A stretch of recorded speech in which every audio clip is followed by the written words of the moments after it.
Hello, welcome to this channel. आज के दिन हम वीकली से स्टार्ट करेंगे एनालिसिस और डेली के भी देखेंगे हम कि 3 अक्टूबर के दिन हम कैसे ट्रेड कर सकते हैं। तो सबसे पहले हम वीकली का चार्ट देखते हैं। तो वीकली के अंदर अगर हम देखेंगे तो निफ्टी जब 16,400 से चलना स्टार्ट हुआ ऊपर की साइड, तो अप साइड में देखो कितना अच्छा एक मूवमेंट दिया। उसके बाद में नीचे की साइड डिप आया, फिर वापस एन पैटर्न बना के इसका ब्रेकआउट दिया, लेकिन ये ब्रेकआउट सस्टेन नहीं किया। अगर इसको सस्टेन करना था तो यहाँ पे एक होल्ड कैंडल बना के ऊपर की साइड ही इसको निकलना था, लेकिन ये नीचे की साइड आना स्टार्ट हो गया। तो अभी मार्केट बहुत ज़्यादा नेगेटिव दिख रहा है कि यहाँ से एक बड़ी सेलिंग भी आ सकती है। तो वो सेलिंग कम से कम अगर नीचे की साइड आनी है तो 18,800 के लगभग तो सेलिंग नॉर्मली आएगी। यहाँ से अगर वापस सेलिंग आना स्टार्ट होती है तो कम से कम 18,800 तो हमें अगले 1 या 2 वीक के अंदर ही हमें देखने को मिल सकते हैं। इसके बाद में आगे हो सकता है नीचे भी आए या फिर यहाँ से सपोर्ट लेके अप साइड भी निकल सकता है। तो हमें ट्रेडिंग के हिसाब से कैसे प्लान कर सकते हैं, ये वीकली का एनालिसिस रहेगा। सबसे पहले तो ये एक डोजी कैंडल बनाई है, तो इसको अगर नीचे की साइड ब्रेक करेगा इस वीक के अंदर, तो हम यहाँ पे एक पुट की पोजीशन को बाई कर सकते हैं, जिसके फर्स्ट टारगेट हमारे लगभग 19,100 तक के रहेंगे। तो 400 पॉइंट के ये टारगेट रहेंगे। अगर इसको भी ब्रेक करेगा तो हमारे टारगेट फिर 18,800 तक के ये टारगेट रहेंगे। ये एक वीक के अंदर इतना आना संभव नहीं है, लेकिन अगले वीक में हमारे को 19,200 तक मिल जाए, फिर उससे अगले वीक में हमारे को 18,800 तक मिल सकता है। तो इसके अंदर हम प्लान ऐसे कर सकते हैं कि पुट को या तो हम बाई करेंगे पुट को OTM को, तो फर्स्ट टारगेट हमारे यहाँ पे रहेंगे। फिर इसको भी ब्रेक करेगा तो हम उसको रोल ओवर करके अगले वीक के अंदर उस पोजिशन को कन्वर्ट कर सकते हैं। अप साइड के हिसाब से हमें कोई भी ट्रेड का प्लान नहीं करना। अगर ये इसको ऊपरी साइड ब्रेक भी करता है तो हो सकता है एक बार ब्रेक करके ब्रेकआउट फेलियर दिखा के नीचे आ जाए, या फिर यहाँ तक जाने के बाद में वापस 20,000 से रेजिस्टेंस लेके नीचे आ जाए। तो हमें कोई भी डेली वीकली एनालिसिस के हिसाब से हमें अप साइड की ट्रेड नहीं देखनी है। अब हम इसको डेली टाइम फ्रेम में भी देखते हैं कि हम ट्रेड को कैसे प्लान कर सकते हैं। तो डेली टाइम फ्रेम में भी अगर हम मार्केट को देखेंगे तो एक नेगेटिव हो रहा है। यहाँ से देखो एक फ्लैग पैटर्न सब बना के अप साइड में ब्रेकआउट दिया था, ये अप साइड में भी चला गया, उसके बाद में नेगेटिव हुआ।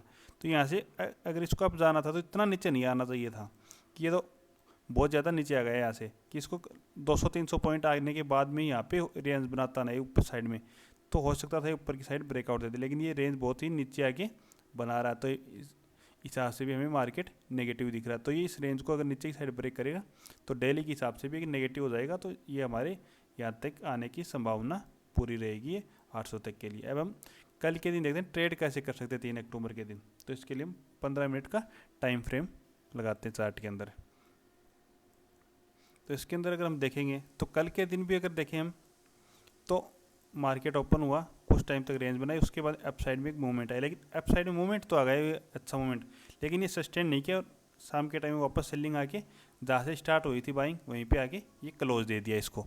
तो मतलब बाइंग तो आ रही है लेकिन वो सस्टेन नहीं कर रही है। और अगर हम स्विंग भी देखेंगे इनके, तो लोड लो स्विंग बना रहा है, ना कि अपर के लिए नहीं बना रहा है। ये देखो यहाँ से देखेंगे ये स्विंग बना, उसके बाद में अगला स्विंग इससे नीचे, ये इससे भी नीचे। और लोड लो देखेंगे तो ये बना, उसके बाद में ये बना, उसके बाद में ये लोड लो नीचे की साइड शिफ्ट होता जा रहा है।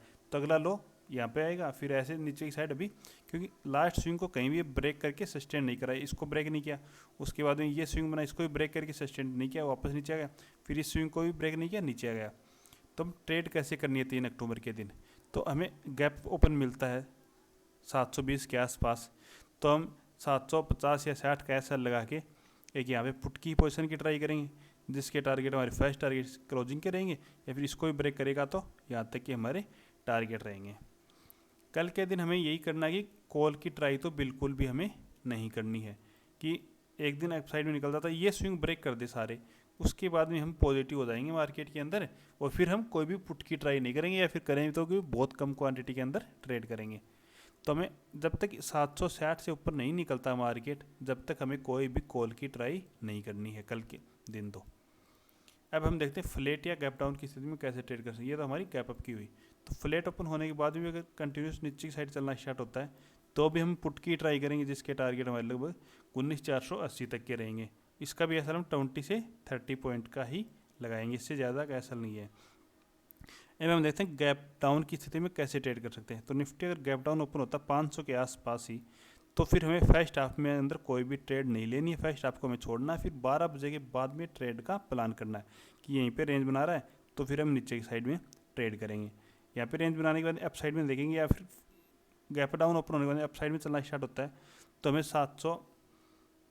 680 के आसपास मिलेगा, तो यहाँ पे हम एक ट्राई करेंगे पुट की, न कि कॉल की हमें कोई भी ट्राई नहीं करनी है। गैप डाउन की स्थिति में, गैप अप की स्थिति में और फ्लैट की स्थिति में कोई भी सिचुएशन में हमें एक ट्राई नहीं करनी है कॉल की, क्योंकि हो सकता है कल के दिन अपसाइड में निकल जाए। लेकिन ये यहाँ से स्टार्ट हुआ और हमने यहाँ पे कॉल बाय कर लिया, यहाँ तक हमारे 720-30 तक टारगेट तो अचीव होंगे नहीं, और फिर वापस आना स्टार्ट हो गया तो हमारा एसएल हिट हो सकता है। तो हमें कम से कम एक साइड की एसएल को तो कम बचाना ही है, तो हमें कॉल साइड की एसएल तो बचाना ही है। और मार्केट नेगेटिव दिख रहा है तो हमें पुट साइड में ही 1 या 2 ट्राई करनी है, जिससे हमारे एसएल कम हो जाएंगे, तो ड्रॉ डाउन भी कम हो सकता है। क्योंकि मार्केट अभी वॉलेटाइल है, तो हमें इस टाइम पे ऐसे ही करना चाहिए कि एक साइड का कॉल को छोड़ के ही ट्रेड की प्लान करनी चाहिए। Okay, thank you.